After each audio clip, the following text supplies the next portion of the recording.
ரொம்ப அவருக்கே உரிய பாணியில் சில பாடல்களை எடுத்து பாடி காலங்காலமாக நம்ம தேசபக்தி, தேசக்கவி, தேசிய கவினே சொல்லி பழகிட்டோம். ஆனால் அடிப்படை உணர்வை பார்த்தீங்கன்னா, நீங்கள் ஆராய்ச்சி பண்ணி உள்ள நுழைஞ்சு பார்த்தீங்கன்னா, எனக்கு எல்லாமே தருபவள் அன்னை பராசக்தி என்று தானே பாரதி நம்புகிறான். அப்போ அவனுடைய அஸ்திவாரத்தில் இருக்கக்கூடிய எண்ணம், அடிமனதில் இருக்கக்கூடிய எண்ணம் எது என்று கேட்டால் தெய்வீக உணர்வு தானே என்று அதை மிக ஆழமாக தொட்டு காட்டியிருக்கிறார். ரொம்ப அருமையாக பேசியிருக்கிறார். இன்னொன்று பாருங்கள், நாகரிகமான ஒரு பேச்சு. தேசபக்தி பாடல்களை அவர் பாடலைன்னு நாங்கள் ஒருபோதும் சொல்லலை. ஆனால் அதுதான் பாடியிருக்கிறாருன்னு நீங்கள் காலங்காலமாக சொல்லிகிட்டு இருக்கிறீங்களே, அது பாடுறதுக்கே இந்த உணர்வு தானே காரணம் என்று பாரதி ஒத்துக்கொண்டான் என்ற ஒரு உண்மையை கொண்டு வந்து நிறுத்தியிருக்கிறார். அதில் ஒரு பாட்டு சொன்னார் பாருங்க, காணி நிலம் வேண்டும் பராசக்தி என்ற பாட்டில். அது பெரிய ஒரு பாடல் வரி. அதில் பத்தினி பெண் வேணும்னு சொன்னார் இல்லைங்களா. அடுத்த வரி பார்த்தீங்கன்னா ஆச்சரியமாக இருக்கும். கத்தும் குயிலோசை எந்தன் காதில் விழ வேண்டும்னு சொல்லுவார். நான் ஒன்று கேட்குறேன், குயில் எங்கே கத்தும்? குயில் கூவும், அதான் மரபு. யானை பிளிரும், காகம் கரையும், குயில் கூவும், ஆந்தை அலரும். இது ஒவ்வொன்றுத்துக்கும் இது மரபு. இது நம்ம முன்னோர்கள் சொன்ன மரபு. இப்போ குயில் கூவும் என்ற மரபை மாற்றி கத்தும் குயிலோசை எந்தன் காதில் விழ வேண்டும்ன்றார் பாரதியார். இதை என்ன பண்ணால், அந்த பாடநூல் குழுவில் நான் 7ஆம் வகுப்பு 8ஆம் வகுப்பு தமிழ் பாட நூலாசிரியர். இப்போ நான் டைரக்டர் ஆஃபீஸ் போயிருக்கிற போது 10ஆம் வகுப்பில் என்ன பண்ணுறேங்க, அங்கே இலக்கண பிழை, இது மகாகவி ஆகனால் இது ஏற்றுக்கொள்ளப்பட்டதுன்னு எழுதியிருந்தான். இப்போ நான் என்ன கேட்குறேன், இலக்கண பிழை மகாகவிக்கு ஒன்று, சின்ன சாதாரண கவிக்கு ஒன்று என்ன? அது அல்ல. அங்கே ஒரு ரசனை இருக்குது. ஒரு அழகான சூழ்நிலையில் 10-15 தென்னை மரங்களுக்கு நிழலில் ஒரு கட்டிலில் அவன் படுத்துட்டு இருக்கிற போது பத்தினி பெண் ஒன்று பக்கத்தில் இருக்கிற போது இடையில அவளும் பேசுகிறா, இந்த குயிலும் கூவுது. இப்போ அவள் பேசும்போது இந்த குயில் கூவுறதுக்கு, இப்போ நீங்கள் குழந்தையோடு பேசிக்கிட்டு இருக்கிறீங்க, ஒரு ஆள் இடையில பேசுகிறான், ஏண்டா கத்துற, சுமார் பேசிக்கிட்டு இருக்கேன்ல, அவனும் தான் பேசுகிறான். ஆனால் அவன் பேசுறது கத்துற மாதிரி தெரியுது நமக்கு. பத்தினி பெண்ணோடு இவன் பேசிக்கொண்டிருக்கிற அழகான நேரத்திலே அந்த குயில் இடையில கூவுவது, கத்துவது போல் இருக்கிறது அவனுக்கு. ஏன் கத்துற, ஏன் கத்தி தொலைகிற? கத்தும் குயில் ஓசை எந்தன் காதில் விழ வேண்டும். என்ன அந்த சூழ்நிலையை நம்ம அனுபவிக்கணும். அந்த சூழல் நமக்கு தெரிந்தால் ஒழிய, இப்போ அழகாக ஒரு பாட்டு சொன்னார், அச்சமில்லை அச்சமில்லை அச்சம். அது கூட நம்ம உயிரோட்டமாக படிக்கணும். வான்கலந்த மாணிக்க வாசகனின் வாசகத்தை நான் கலந்து பாடுங்கால் நற்கருப்பம் சாற்றினிலே தேன் கலந்து பல் கலந்து செடுங்கனித்தின் சுவை கலந்து ஊன் கலந்து உயிர் கலந்து உவட்டாமல் இனிப்பதுவே. அப்படி படிக்கணும். நம்ம பையன் மனப்பாடம் பண்ணுவான் பார்த்தீங்களா, அழகாக படிப்பான். உங்கள் பிள்ளைகளை நான் ரொம்ப ரசிப்பேன். அகர அகர அகர அகர முதல்ல என்னுவான். அப்பா கேட்குறான், எங்கடா முதல்ல வந்துருதுன்னு கேட்குறான். பிச்சு எடுத்துருவான். ஆமாம்,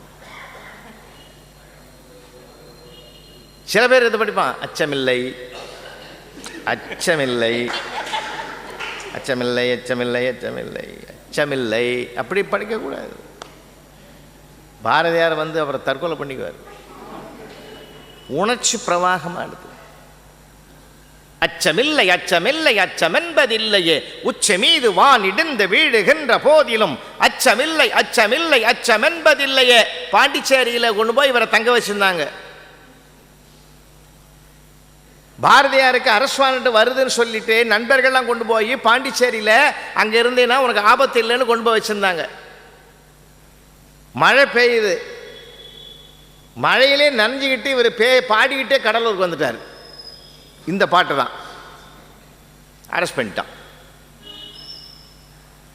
அந்த உணர்ச்சி பிரவாகம் இருக்கணும்.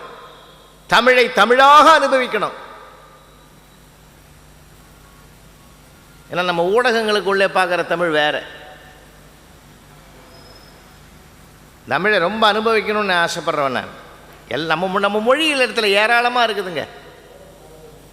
இந்த மொழியினுடைய சிறப்பு சாதாரணமானதில்லை. நாளைக்கு காலையில் உங்கள் ஏரியாவில் இமயம் தொலைக்காட்சி வருமானால், இமயம் தொலைக்காட்சின்னு ஒன்று இருக்குது.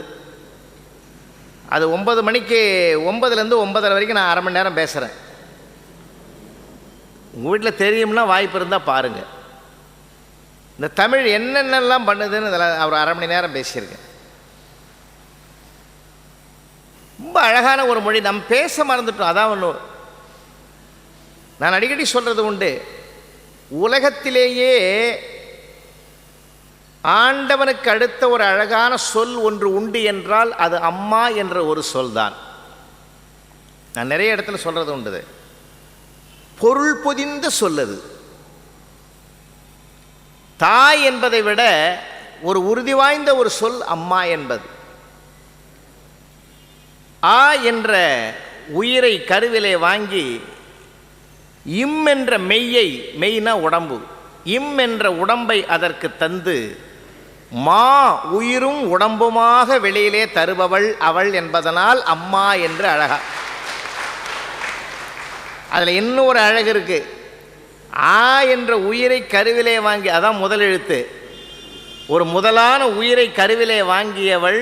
இம் என்றது 18 மெய்யெழுத்தில் 10வது வரக்கூடிய எழுத்து. ஏன்? அந்த உயிர் உடம்பு பெறுவதற்கு 10 மாதம் ஆகிறது. என்ன அழகான மொழி!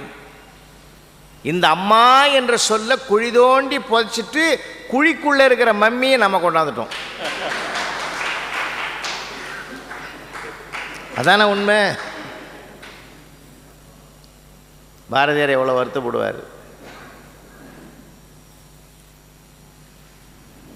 ரொம்ப நிறைய அழகான உள்ள தொட்டு தீக்குள் விரல வைத்தால் நந்தாலாலா என்னை தீண்டும் என்பம் தோன்றுதையே நந்தாலாலா. ரொம்ப அழகாக பேசியிருக்கிறார். ஏன்னா காலங்காலமாக நம்ம தேசபக்தியிலே மூழ்கியவர்கள் தெய்வ பக்தி பேசுறது ரொம்ப கஷ்டம். ஆனால் அங்கேயும் தன்னை கரைத்து கொண்டு பேசிய சதாசிவத்துக்கு கைத்தட்டல் போதாது. ஏன்னா எது கஷ்டமோ அங்கே தான் நம்ம ஜெயிக்கணும். இப்போ வெளியில் மேடையில் ஜெயிக்கிறது பெரிய விஷயம் இல்லை, வீட்டில் ஜெயிக்கணும். அங்கே யார் கை ஓங்கும்? மகளிர் கை தான் ஓங்கும். அந்தம்மா மணிக்கணக்கில் பேசும். நம்மால் கேட்பான் பாருங்க, வாயை திறந்து முதல் வார்த்தை தான் கேட்பான். இப்போ கடைசியாக என்ன சொல்கிறேன்? இன்னமும் மணிக்கணக்கில் பார்த்து வாதாடின மாதிரி வாயை திறந்து முதல் வார்த்தையாக தான் கடைசியாக என்ன சொல்கிறேன். அந்தம்மா உள்ளூர் சிரிக்கும். ஒன்றுமே பேசலை, கடைசியாக என்ன முற்றுப்புள்ளி வைக்கிறதுக்கு வந்துட்ட பற்றியா? அப்போ அவன் தோற்பதுக்கு தயாராகிட்டான்னு அர்த்தம். 2 பெண்கள் அருமையானவங்க. இதெல்லாம் இப்பெல்லாம் காலத்தில் பார்த்தா பெண்ணுக்குள் ஞானத்தை வைத்தான் புவி பேணி வளர்த்திடும் ஈசன் மண்ணுக்குள்ளே சில மூடனங்கள் மாதர் அறிவை கெடுத்தார். எவ்வளோ அறிவாளிகள் பெண்கள்! பட்டங்கள் ஆழ்வதும் சட்டங்கள் செய்வதும் பாரினில் பெண்கள் நடத்த வந்தோம். 8 அறிவினில் ஆணுக்கு பெண் இழைப்பில்லை கான் என்று கும்மியடி மாதர் தம்மை இழிவி செய்யும் மடமையை கொளுத்துவோம். நிமிர்ந்த நன்னடையும் நேர்கொண்ட பார்வையும் திமிர்ந்த ஞானச்செருக்கும். நாம் பாருங்க பாரதி எவ்வளவு. ஒரு ஹெலிகாப்டர் போகுது, 3 ஆண்கள் 1 பெண்ணு, 4 பேர் பயணம் பண்ணுறான். பைலட்டு சொன்னான், ஹெலிகாப்டரில் கோளாறு வந்துடுத்து, நூல் அணியை விடுறேன், 4 பேரும் தொங்குங்கன்னா. பாதுகாப்பான இடத்துல இறக்கி விடுறேன்னா 4 பேரும் பிடிச்சிக்கிட்டு நூல் அணியை பிடிச்சி தொங்கினாங்க. பைலட்டு மறுபடியும் அலறான், மறுபடியும் பேலன்ஸ் ஆகலை. யாராவது ஒருத்தர் விழுந்துட்டா தான் நாம் 4 பேராவது காப்பாற்றப்படுவோம், யாருன்னு நீங்களே முடிவு பண்ணிங்கன்னா. 3 ஆணும் தொங்குறான், 1 அம்மாவும் தொங்குது. அந்த அம்மா சொல்லிச்சு, கவலைப்படாதீங்கப்பா, பைலட்டு உள்பட 4 பேரும் கவலைப்படாதீங்க. ஒரு பெண்ணு தான் தாயாக இருந்து தியாகம் பண்ணுறா, ஒரு பெண்ணு தான் தாரமாக இருந்து தியாகம் பண்ணுறா, ஒரு பெண்ணு தான் சகோதரியாக இருந்து தியாகம் பண்ணுறா, நானே தியாகம் பண்ணுறேன்னா 3 பேரும் கை தட்டலாம்.